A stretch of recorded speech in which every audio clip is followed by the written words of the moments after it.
It's been like a whirlwind of not only emotions, but just kind of going from place to place, just trying to put my best foot forward, meeting with a lot of unique teams, learning a lot of just new things, and it's just been good. It's just been exciting as a football player and like someone who just kind of loves learning about the game. It's just been a blast.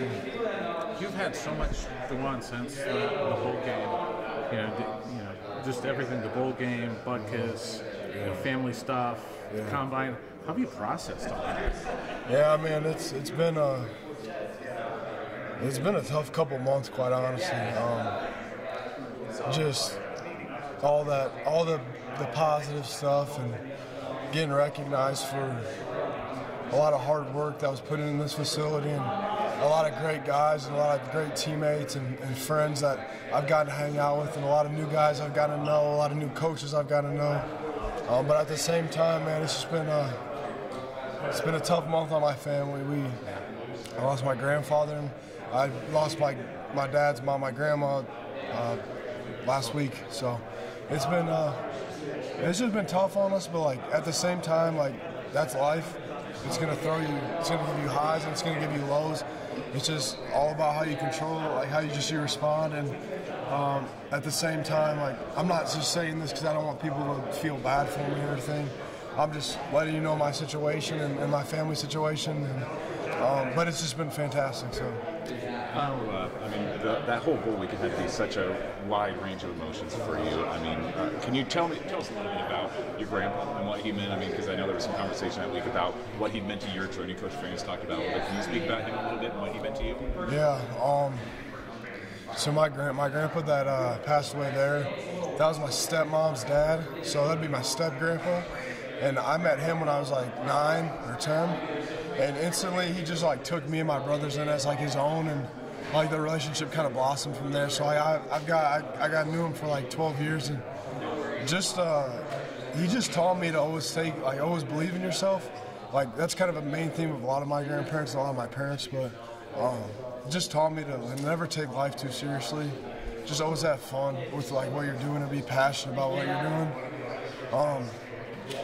And just the impact that he's left on me and all my cousins and all my aunts and my uncles. I speak on all their behalves. It's not just Jack Campbell. There's probably 50 other people who have impacted just the same way that I've been impacted. So I speak on their behalf.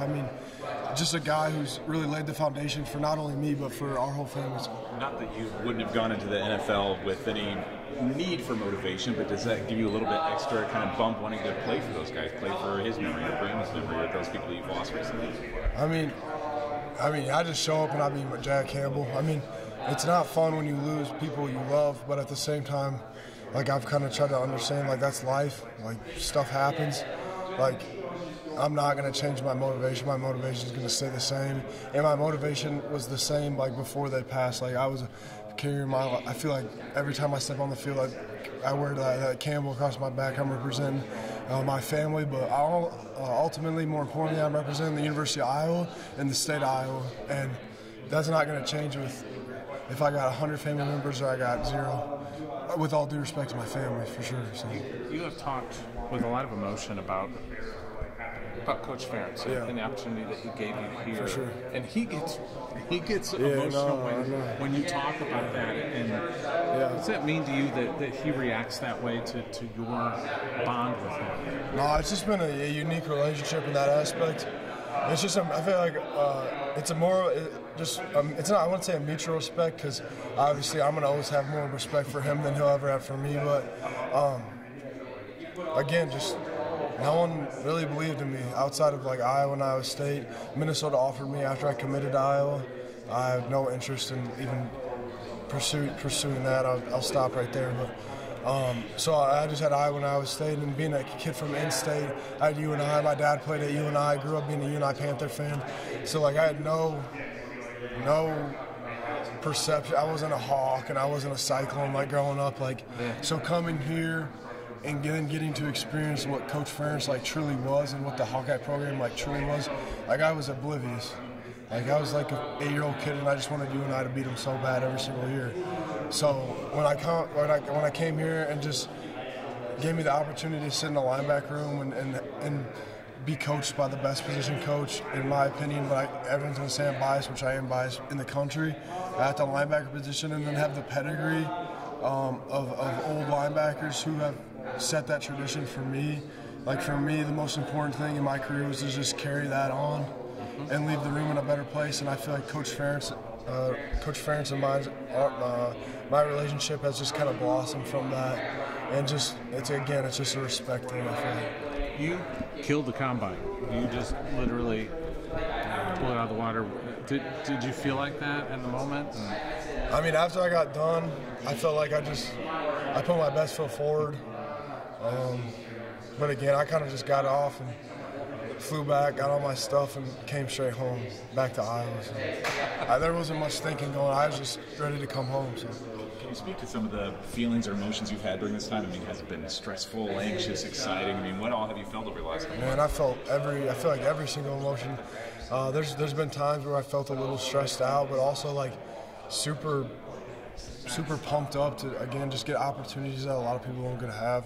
And I take advantage of them and not let this time go to waste and just really soak up this time. Like, obviously, it's super busy, and I got a lot of things going on, but at the same time, just realizing what a blessing it is to be here and to just have all these opportunities that I've been granted to have. So, is there anything that sticks out as far as either positive or constructive feedback you've heard from some of the scouts that you've talked to or that you've heard? I mean, I feel like I've heard so much, honestly. Each coach is a different coaching style, so some guys like to give you more of like your positives and stuff like that, and other guys like to point out your negatives, which is fine. Like, I'm just trying to learn and soak up as much as I can from all those guys, because I respect what they do, and I feel like they respect the players that they scout. So I mean, there's been a lot. I can't really pinpoint a certain thing, but man, I'm always just looking to step in the building and just put my best foot forward and always looking to improve. So. What did you do today? What I did, I just did linebacker drills today. Just drills? I just did drills today, and I just met with a few teams.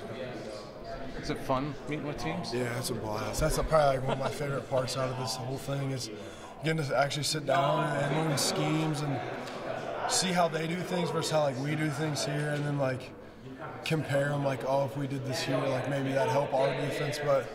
Like, it's just unique. It's just based off the individual, hearing their life experiences, seeing who they've coached, like just insane level of like talent, like, and then just learning from them. Honestly, has like been the coolest part, and just taking away little things that they think that I can improve on, but then also just like kind of building a relationship with them. So.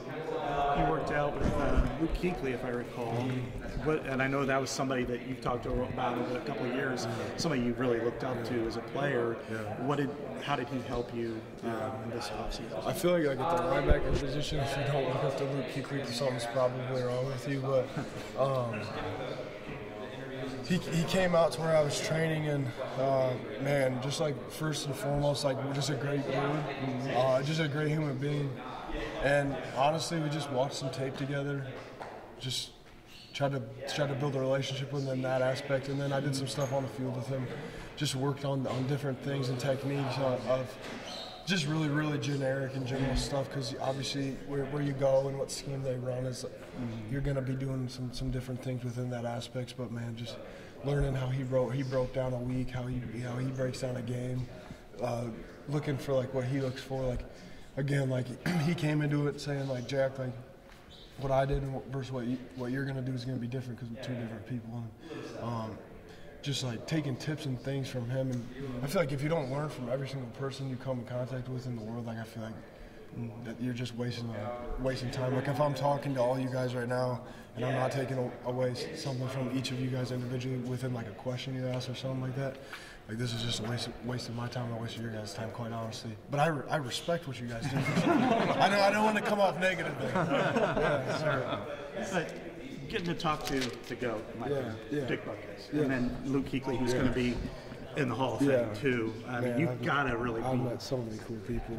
And just all their knowledge, it's just, it makes your head spin a little bit. But, yeah, like, Mr. Buckets, like, how he played the game is just unbelievable. And then meeting some of his family members, and then also hearing the stories just from his time playing, but then also in the organization. And all the great linebackers in Chicago who have come after him. And man, they got a pretty cool tradition there with that. And then you meet Luke, and I've met quite a few other guys, like current guys too, and just hearing like how just different it is. Like each team's just so different in what they run, and each coordinator likes what they like. So I'm just excited to see where I'll get. So. They all seem to respect your game. How does that make you feel when you see the GOAT and you see the modern GOAT? Yeah. I would say, just again a mutual respect there. Obviously, again, like I'm respecting way more than they respect me. But right now, I'm just trying to improve every single day and continue to just learn and put my best foot forward. But like when they say they respect my game, like honestly, like in my head, like it just gives me more motivation and more stuff to just make myself find different ways to get better. Honestly, there's no time to take your foot off the gas when people tell you all this stuff, and just taking that approach that I feel like I've always taken. So. Well, your resume speaks for itself for what you did here at Iowa. Your combine, of course, panned out pretty well, I thought, for you numbers-wise. Yeah. Are you making a case to them on why you should be the first linebacker picked, or you just letting everything kind of sit for itself? No, first and like that obviously that'd be a goal. Yeah. When I come in like to Iowa, I want to be the best linebacker in the nation. And I did receive that award, but like in the draft, we'll see what happens. But like that's what I'm planning on. But like at the same time, like each guys has their respective opinion about me. And if I go with the first overall pick, or what is it, the 287th? Okay, whatever. Or if I'm Mr. Irrelevant, or if I'm undrafted, I'm gonna take the same approach. So I'm gonna step in the building, ready to go, ready to learn, ready to build new relationships with my new teammates, and get a winning culture wherever I go. So like, the most important thing for me is winning games. So. Mr. Irrelevant worked out pretty well last year for the He did, for sure. I ain't gonna talk about him right now. Not in this booth. Have you found that when scouts know you're from Iowa, they expect like a certain type of player? Yeah, no, I feel like Iowa's put a lot of guys in the league, and you kind of what you see is what you're gonna get. I feel like there's not many surprises. But again, like for me, just more motivation to go out there and continue to carry that Tiger Hawk and the legacy. Like it doesn't stop as soon as I leave this building, and that's something that I'm gonna continue to do for sure. But like a lot of scouts and guys tell me that when they draft an Iowa guy, they know what they're gonna get, and they're gonna get a true professional. So.